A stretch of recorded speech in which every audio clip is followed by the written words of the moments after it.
Welcome to Austria. This is Erzberg. And this is the Iron Giant. From the little mining town of Eisenherz towers a mountain of iron. Home to 4,000 employees, this mine has been working for over a century.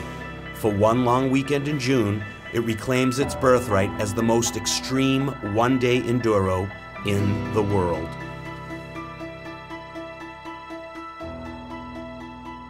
Erzberg is one of the hardest races in the world, for sure. No questions asked. It's 4 days of racing against one thing, against this mountain we call the Iron Giant. And this, my friends, is Karl Katosch, the mastermind behind this mischievous playground. This is the land of all or nothing, with an ultimate test of will to be your best or to just finish.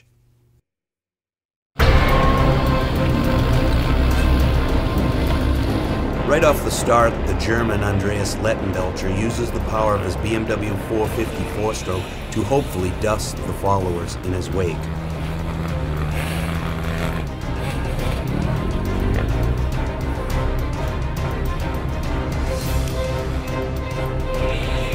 And here's Taddy B with a very good start.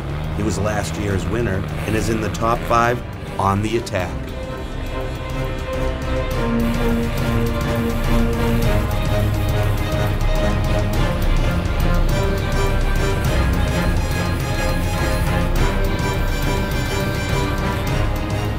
Andreas Lettenbelcher has stood on the podium here before, having finished runner-up to the two-time champion David Knight in 2006. Adrenaline begins to flow. It's critical that they find their groove early on and stay calm, especially with world champions like Cyril Dupre and Juha Salminen close behind and on the gas.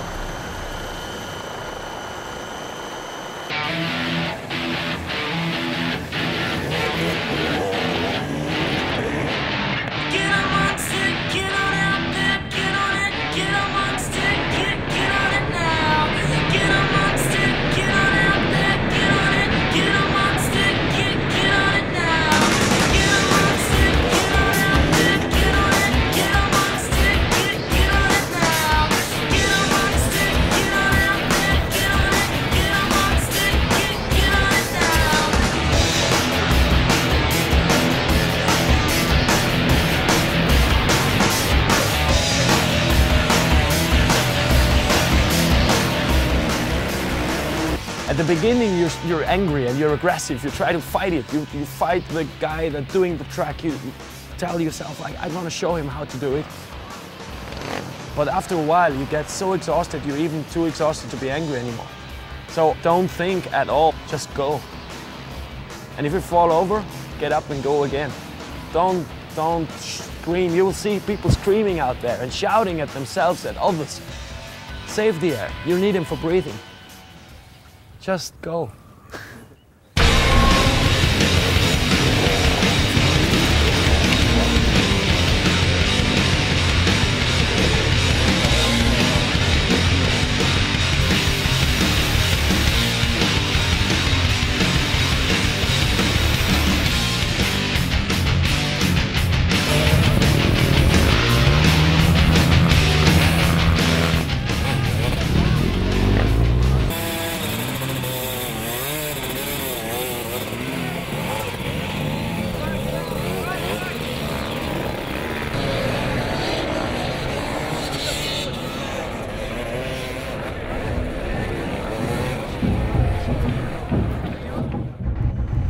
For a moment, our leader Andreas gets confused on what the course direction is. This has been a downfall to leading this race in the past, given that the course markers can be very hard to distinguish. With no time to relax, the German can sense that another racer is breathing down his neck. And it's none other than the Polish Nightmare, defending champion, Mr. Tadej Blazusiak. The Red Bull Hare Scramble was born with the idea that just one man would see the checkered flag. Tadej seemed destined to conquer it one day. I started riding when I was really young, when I was 5 years old, and I started riding chows. And I was riding chows all my life, till 07 Erzberg, when I came here for fun. As a rookie, Tadej's performance in 2007 was nothing short of astounding. Even more is the story of how he came to redefine the sport of extreme enduro. He came to Erzberg as a basically tourist, and he decided, I think on Wednesday, he decided that he's gonna go and race. He called me, he was like, Wojtek, should we go? I was like, well, we have a weekend of trials off, so maybe, but we don't have a bike. He was like, okay, I'm gonna take it from my friend. He took like 5 old bikes, they took the best parts, put it in one bike, and they just went to Erzberg. And then he calls me like, you know what, I just won. I was like, no way! I was pretty amazed, with my result, because like how you can win, I haven't even seen a centimeter, like nothing of the track. It's Tadej's focus that allows him to find the edge while racing, and it's his courage to give it his all that sets him apart from the others.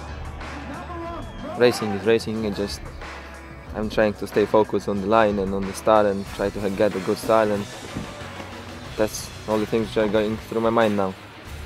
And then just flat out, we'll see. No pressure. Yeah, always something. No, nothing special.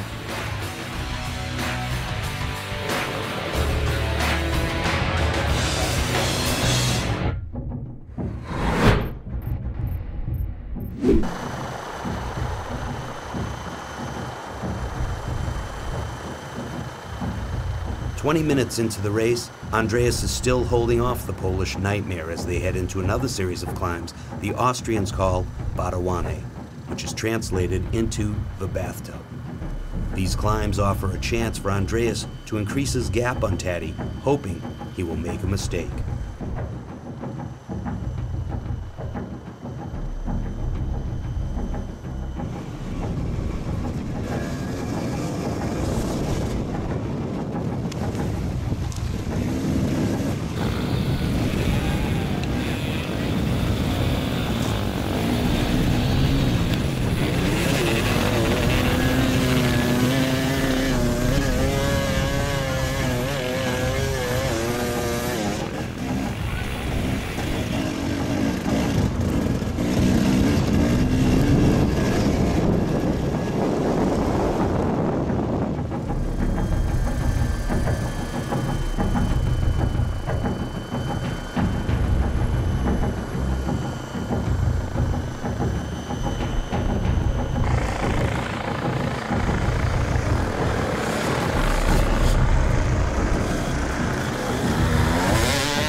So far, Andreas has managed to hold a solid pace, but now the defending champion is hot on his tail and ready to pounce.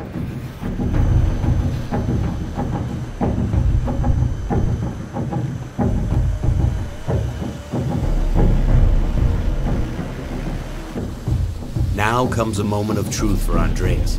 Can I go any faster, or must I settle with losing sight of Taddy for now? These men know that in racing, it's all or nothing. Right here, right now.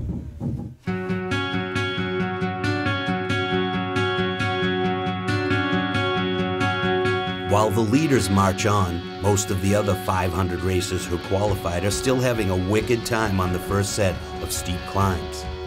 This is where a much larger battle is evolving into a veritable stew of chaos.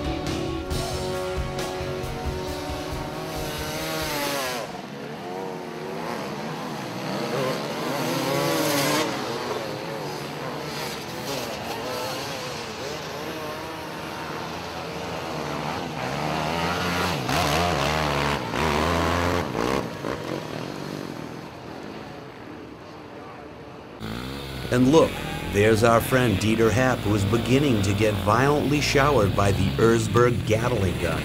Oh, what it must feel like to have avocado-sized rocks roosted into your grill, with nowhere to run, nowhere to hide. Take this ambitious dirt warrior, for instance. He just got his 2 front teeth knocked straight out. I don't even know his name, so let's call him Hans Teeter. And I don't think that Hans will even care. With semi-grim scenes like this sprouting throughout the course, race promoter Karl Katosch beams with pride and somewhat of a sadistic grin.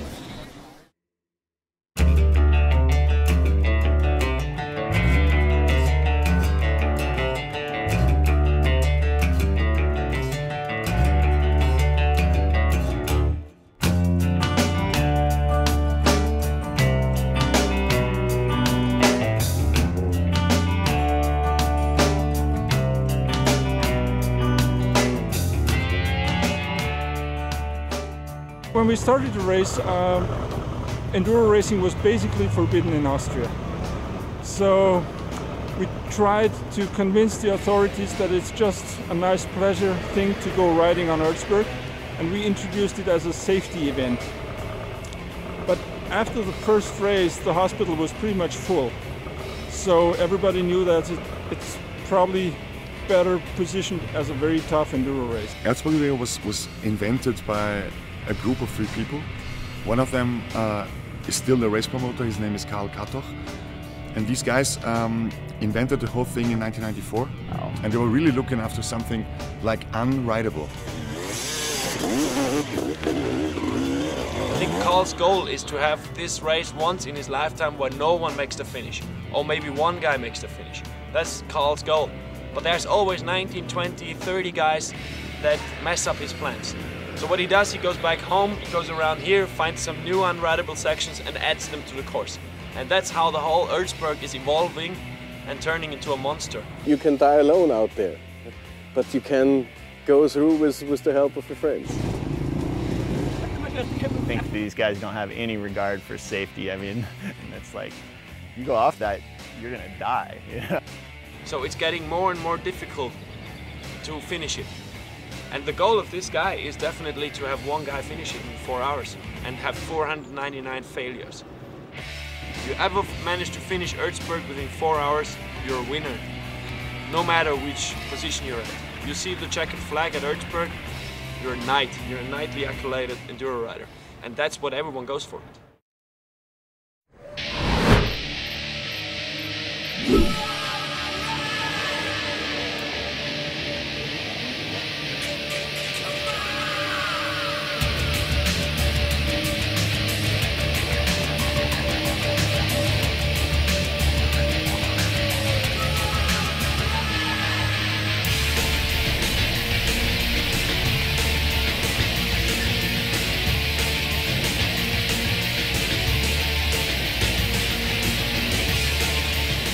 Now Taddy leads the race into a section known as Dynamite, which makes sense given the area appears to be scattered with the debris of a mining blast.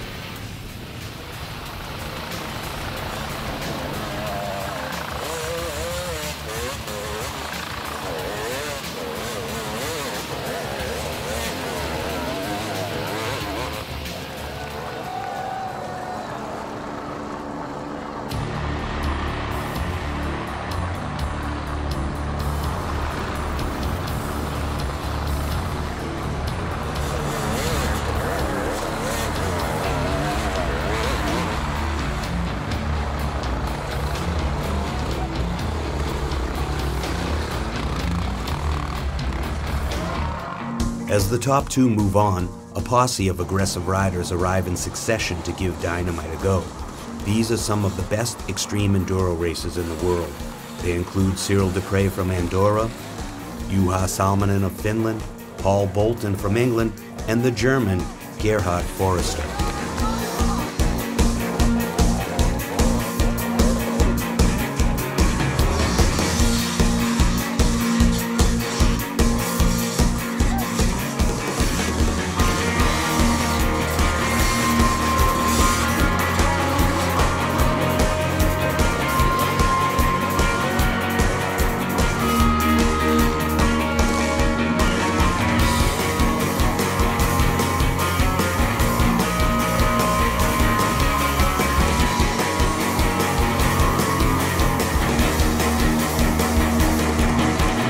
Next is the promising rookie from New Zealand, Chris Birch, and the 19-year-old American sensation, Kyle Redmond.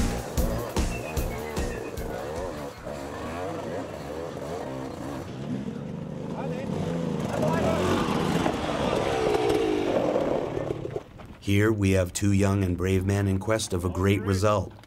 And in the very unpredictable sport of extreme enduro, they still have a shot at making the podium. Got a rag? No. Okay, okay.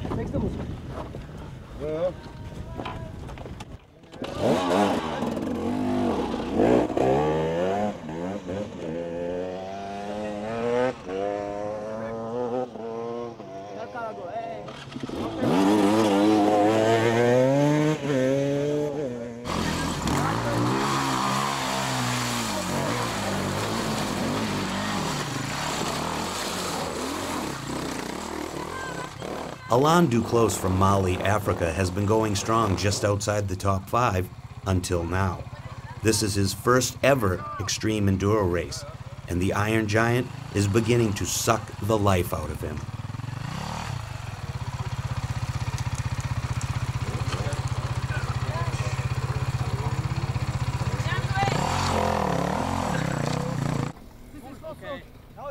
He is in a tailspin already.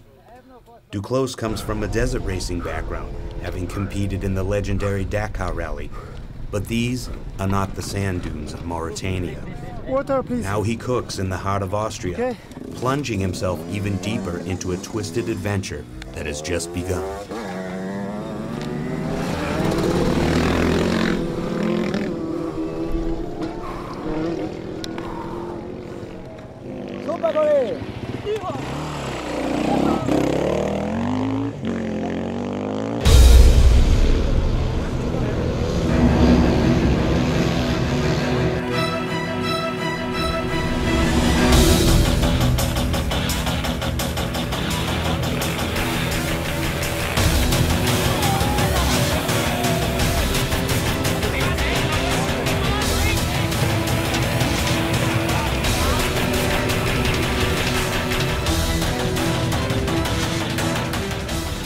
Be a little bit sick in the head.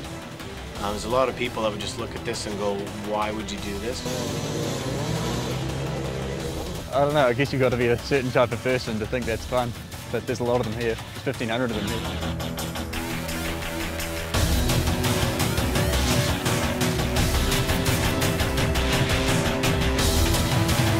The appeal for the extreme races is just the ultimate challenge.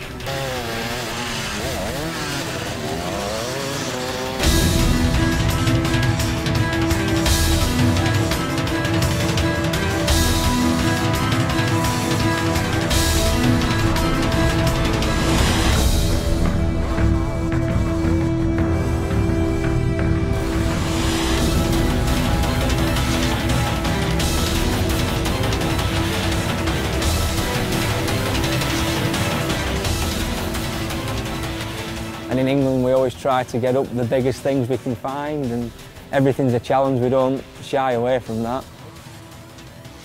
Challenge yourself against the best. Come and have a go and see what you can do. I think the bigger part that makes people go is just the sportive ambition to ride something which is not rideable.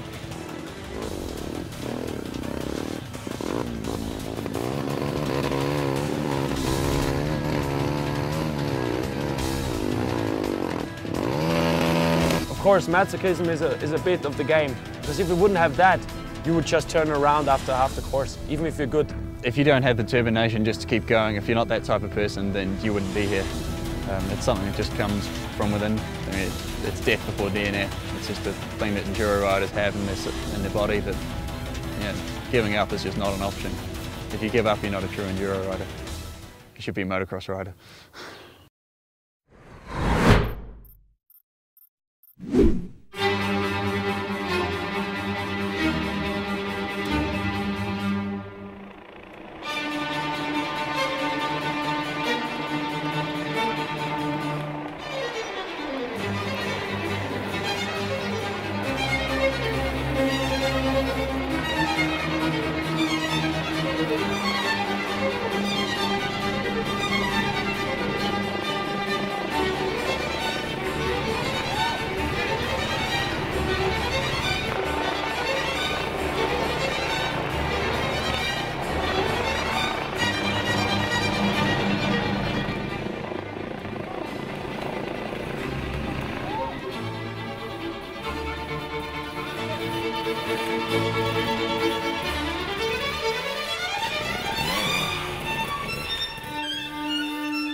I rode trials up until I was about 16 or 17 and went into enduros right up till now.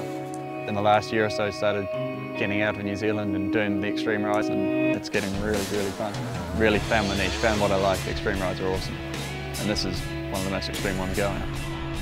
It's the first time I've raced against a lot of the top World Enduro Champ guys, and basically everyone that's good in the sport is here. If you can get on the podium here, you're a hard man. You don't have to be, you know, one of the top guys just to have a crack. Anyone can show up and have a go, which I think is a really cool part of the sport. Unlike the top racers here at Erzberg, Chris has only begun to taste what it's like to be a factory rider, and the smile says it all. Up until a month ago I was working full-time, but my employer at the time weren't going to give me time off to go and do this race and another race I just did a month ago in Australia. And so I chucked the job in and living off the government for a little bit. And it definitely doesn't hurt to have a supportive wife that is more at ease with him competing than doing anything else. But Monica's really, really good to me. She's very supportive. Doesn't mind me disappearing for 3 weeks and leaving me with the dog. So it's good. I'm very lucky to have her. Of course, go to Greece, go to Romania, go to Austria, and just being up for him going and doing it. And I know that, you know, often people say, oh, many wives wouldn't let the husbands go away this many times. I was like, who am I to stop in his way? It's what he does. I couldn't imagine going, oh, please don't go. I miss him, but he got me a puppy, so I look after the puppy. That's pretty much the biggest role.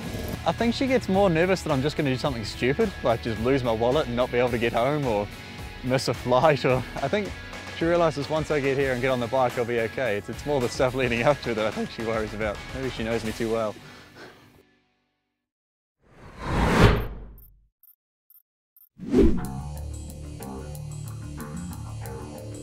The staircase is a classic section that has seen some carnage over the last couple of years. While the racers were once forced to cross over the tracks, they are now diverted straight up the mountain.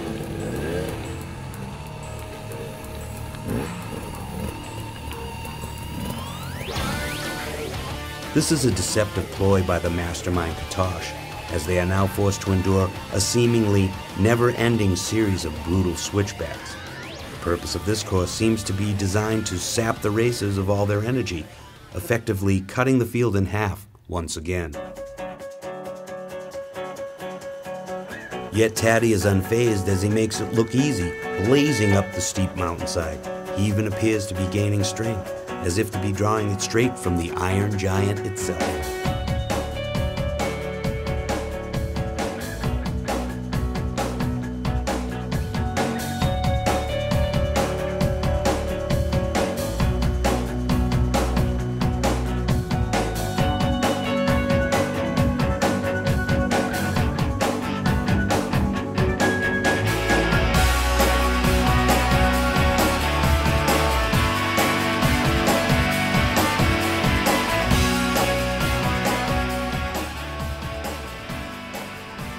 Andreas Lettenbelcher still powering on sheer will and determination in hopes of catching a glimpse of Taddy's back wheel.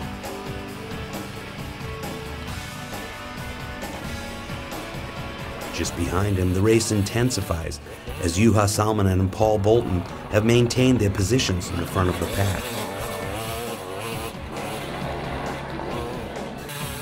Cyril Dupre and Gerhard Forrester are still on the pipe and taking smooth lines. Rookie Chris Birch right on their tails, looking to make a pass. And to everyone's surprise, it's the American Jeff Aaron, who has started from the second row and has now passed 80 racers to reach the top 10. It would not be wise to count out this newcomer to the Iron Giant. This year, Jeff Aaron joins Kyle Redmond as one of the two Americans in contention for the podium. This is the first time Jeff has competed at Erzberg. After dominating national trials circuit with 10 titles, he was excited to do something new. Extreme enduro started to take off a little bit, and it's kind of a combination of trial skills and a little bit of just basic trail riding skills, and so now it's attracting me. Even though Jeff has a stacked trophy case from his years in trials, doesn't mean he's going to be in the top 10 at Erzberg. You know, a lot of the top enduro guys right now that are doing well these extreme enduro events all have trials riding backgrounds, and I think that just the nature of trials riding, just riding difficult terrain, it teaches you balance and control, and you know, all those skills transfer over to whatever type of bike you're riding. And I think when the terrain gets tougher, you know, these skills start to shine.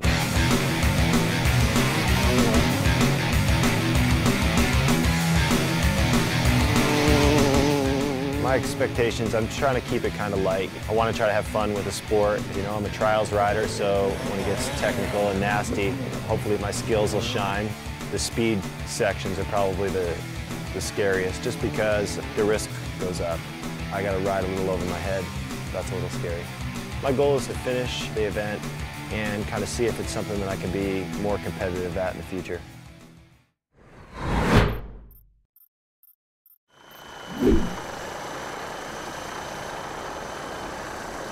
Backing off his flat-out style for a brief moment, Taddy is the first to arrive at Carl's Diner, dubbed after race promoter and founder Carl Katosh, the CEO of Pain and Suffering.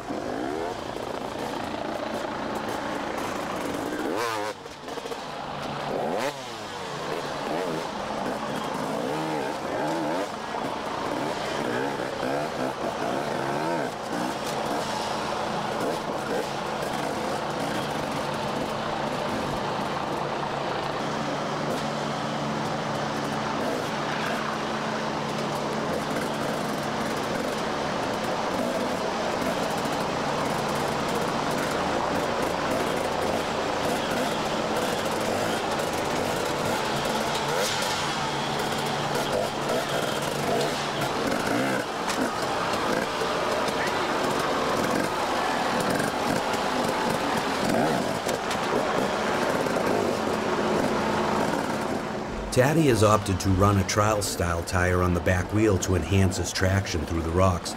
Even though there's reduced traction on the climbs, it appears the pole has done his homework.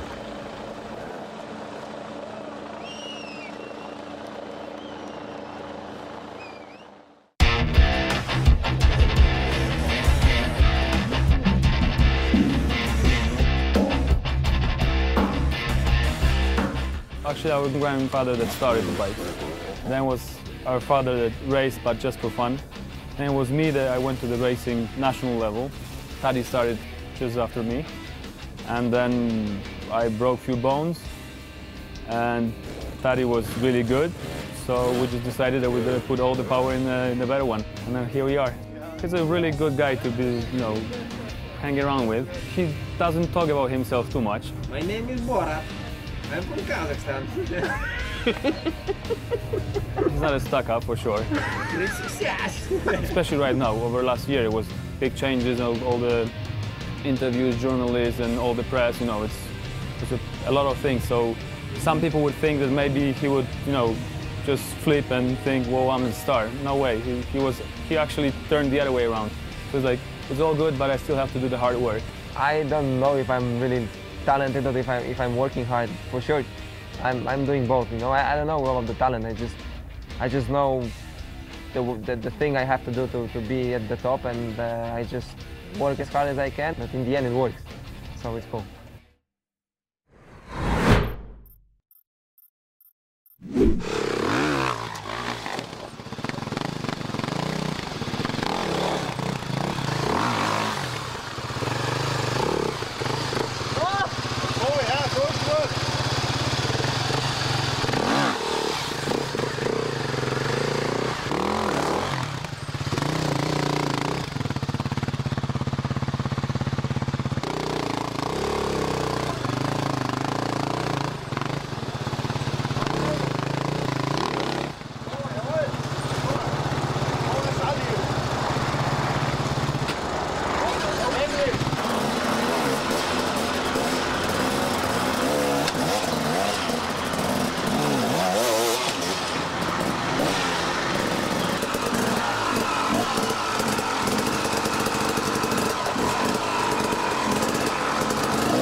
And here come two real hungry men into the diner. Cyril Dupre and Paul Bolton are battling and putting the pressure on Juha to earn the last spot on the podium.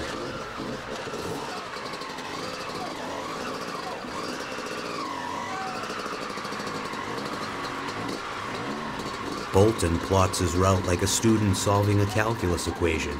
He knows that this is his time to shine, making his mark on two legends of the sport.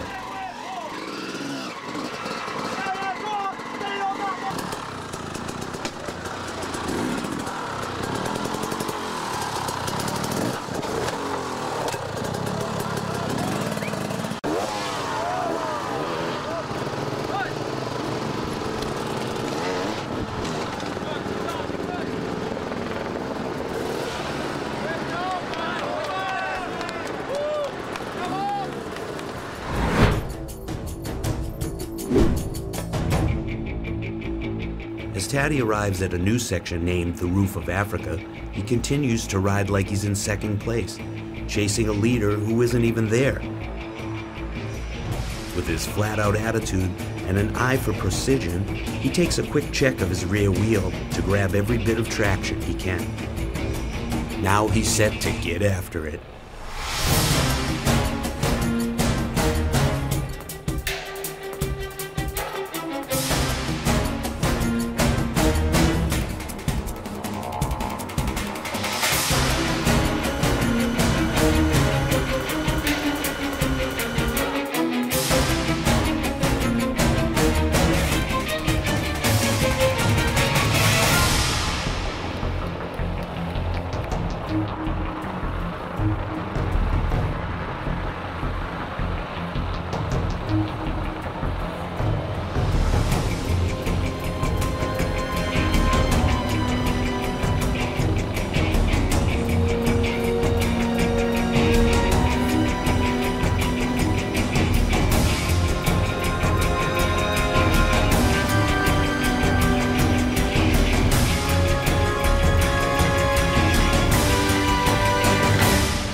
Andreas is a different racer now.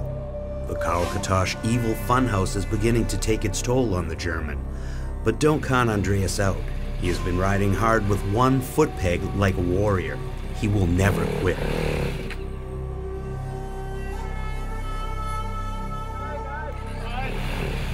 He knows anything can happen in racing, even though Taddy is up ahead. There is still a chance he can win.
Just making it to Karl's Diner is an accomplishment in itself. It's as if these massive rocks represent the obstacles of the mind. Some may just want to light their bikes on fire and go home, yet that is not an option when you're battling the Iron Giant. As racers forge on, they leave with a greater sense of what the spirit of Erzberg really means.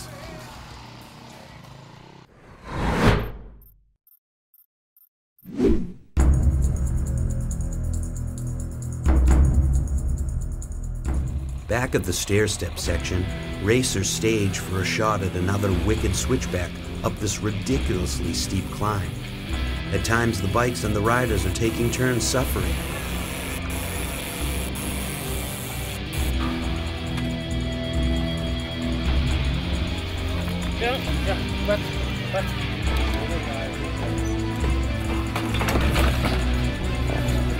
You having fun? Supermotor ist voll Fahrt. Supermotor.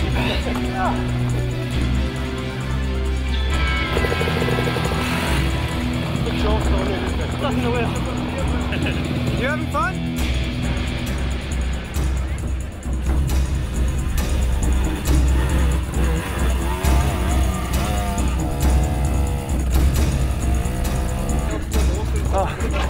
Oh, scheiß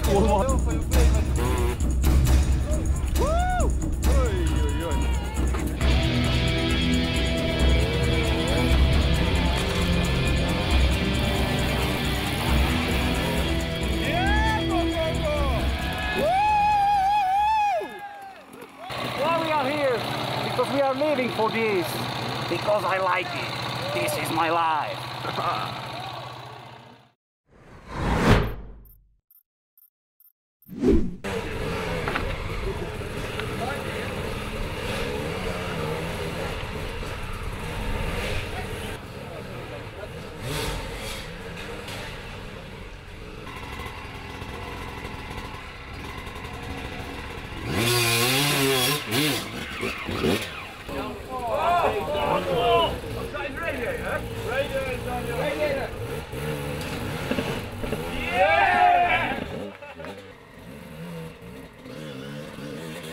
Currently, the Englishman Paul Bolton is holding the final spot on the podium. Right behind him is the 19-year-old Redman, who has now passed Salminen after battling with Cyril Dupre just like a veteran. It is becoming clear that the American riders are starting to really get what Erzberg is about and how to get on the podium here.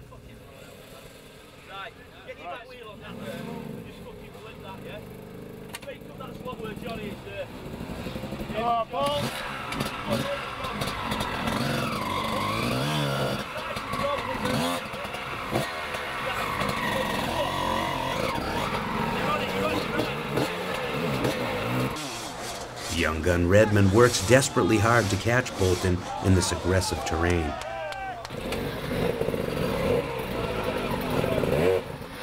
But Bolton is on the throttle and letting it all hang out.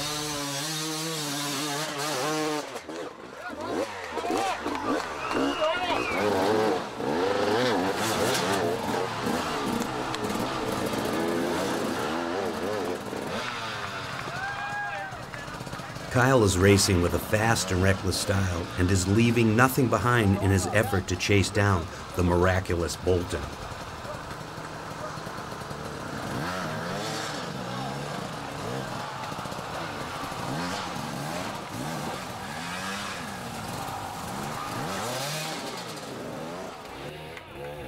The German Gerhard Forster has been manning his BMW 450 well, as he continues to go about his business, taking a little nap in the dirt. Salminen is severely struggling and is nearly at a standstill. Things have seemingly gone from bad to worse. Yet an unlikely ally comes in the form of rookie Chris Birch.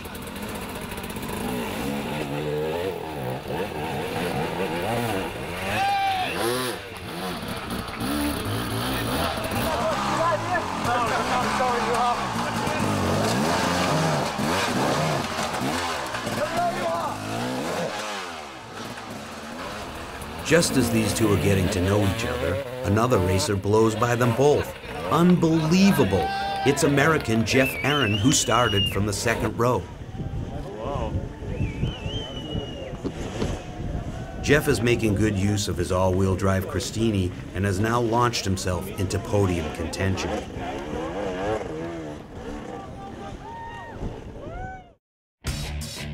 Jeff considers his Christini KTM a secret weapon. This revolutionary bike is getting its first chance to perform on the international stage. The Christini all-wheel drive is relatively new. It's a mechanical design. When the rear wheel loses traction and spins, the front wheel engages and starts to drive. The bike's really unique because you get into certain situations where you could stop where everyone else, if they stopped and they tried to start again, they would just spin and dig a hole. Sometimes I can pick a different line. I think it should work great.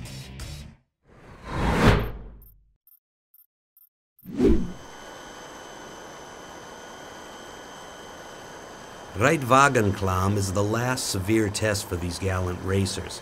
It's simply unrideable and ugly. Yet this is a help zone, so the racers have a chance to finish within the 4-hour time limit. This section would have been a deal ender for most, but Taddy seems to have the strength to push his bike up solo. Yet he welcomes the help and is quickly hoisted up the steep, rocky chute, and time is running out for anyone to catch him.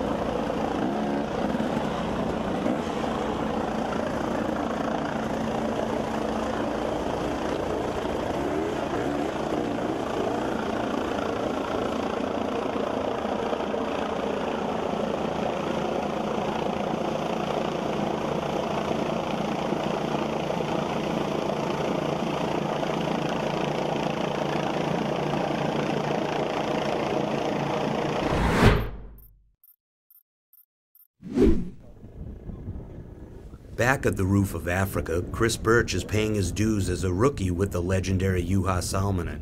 He has taken on the spirit of camaraderie that helps racers finish here at Erzberg.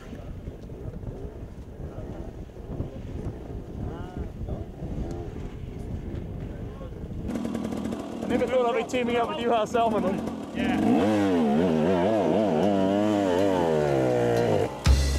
As Birch and Juha move on, other racers are looking for a solid top 10 finish. South African Darrell Curtis motors his way in a clean fashion over the rocks to find yet another block of the trail. After fading early on at Dynamite, Alain Duclos from Mali was surely done for at Karl Steiner. Yet, here he is at the Roof of Africa. He is about to truly find out what he is made of. it's just this vicious circle that is winding you down. The more you fall, the more tired you get, the more your concentration gets lost, and the more, even more stupid things are gonna happen. And that's the bad thing about it.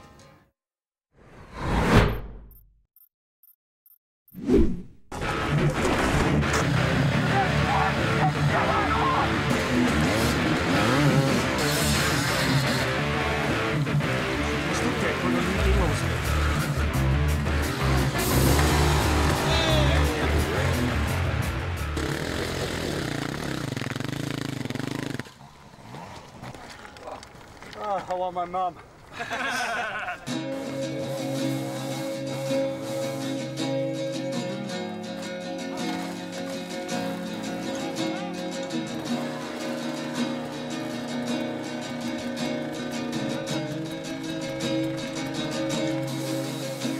Reitwagenklam can be straight up demoralizing.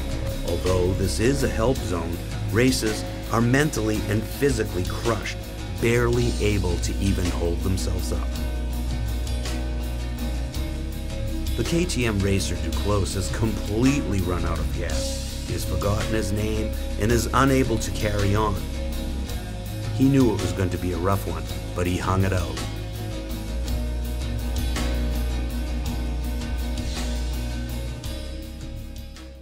For well over an hour, the finish line has been silent as everyone awaits the first arrival. Karl Katosch has said it would be an insult if anyone finished this year's race in less than 2 hours. He had formulated it to be the most difficult race course ever. Yet, Karl is beaten again, blown away by the increase of talent. Because here comes last year's champion, Mr. Tadej Blazuzziak, the Polish nightmare himself.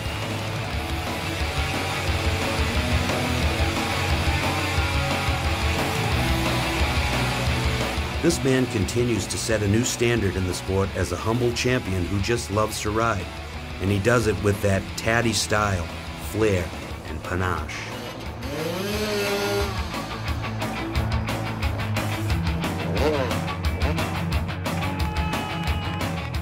Bettering his time from last year, finishing in just over 1 hour and 20 minutes. This glory will never die.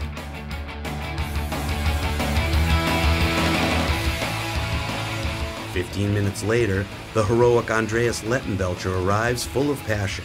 He charged hard for nearly the whole race, virtually on one leg. Overcoming adversity makes second place that much sweeter for him.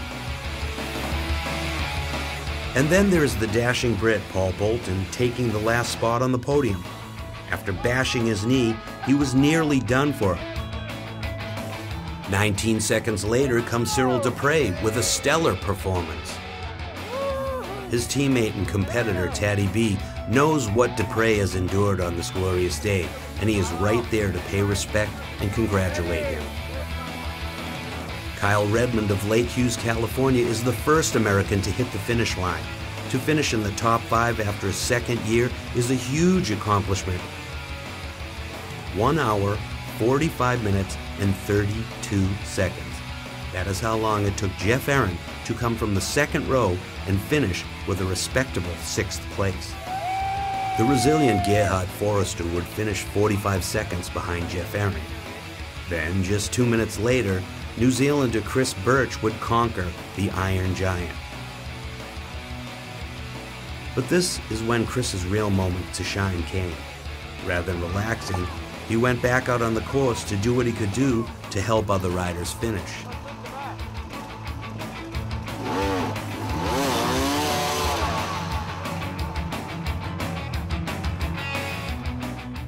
Up to come and help the KTM guys. Well, help them as much as I can.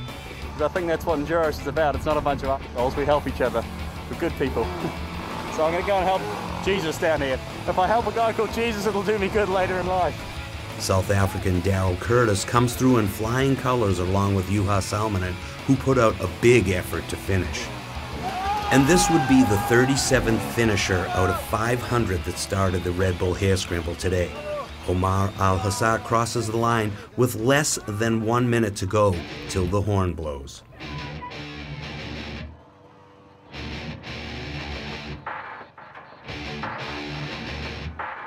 Come on, it's one guy.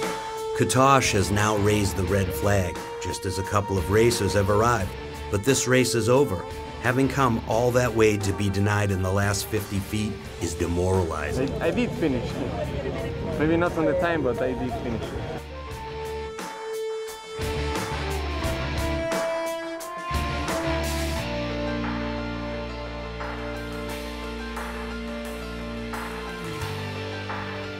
Events like this put life in perspective, with an opportunity to know yourself deep down and see what you're made of.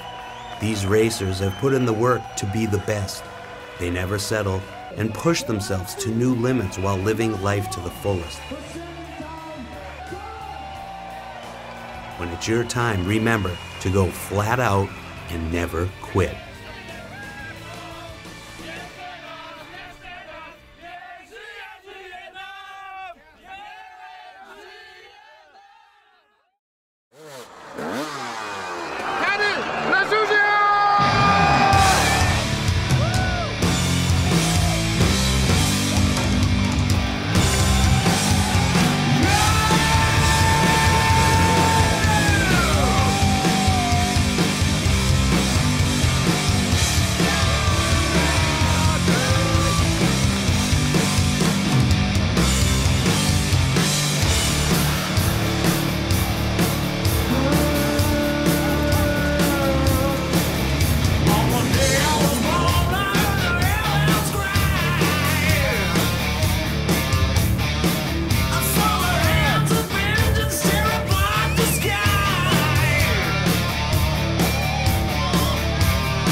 got all that it takes to be the champion.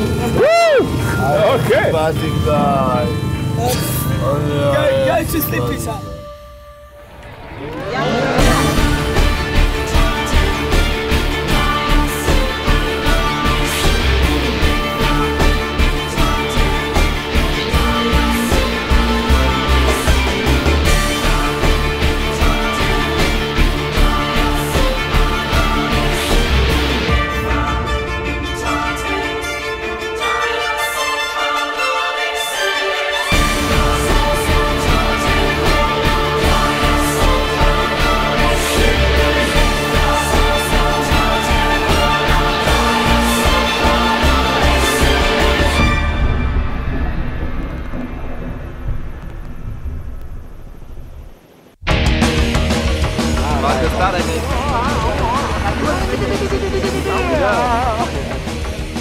Great, what happened up there at the mountain? I can't remember most of it, I'd like to forget a lot of it. Just had a couple of crashes and that was it really. Where? There was one downhill section that was just so really severe. I thought I could ride down it without a problem, but it wasn't so easy. It was really, really difficult. At third place at this adventure, what does it mean for you? I'm just over the moon, absolutely over the moon. Yeah. Need to be afraid about the American rider now. They understand what's about the Erzberg rodeo. They know about it now. Yeah, and in a good position now, and we are fighting. We are fighting until the finish. I never quit. Either my bike will blow up or I'll have a heart attack, but I'll never quit.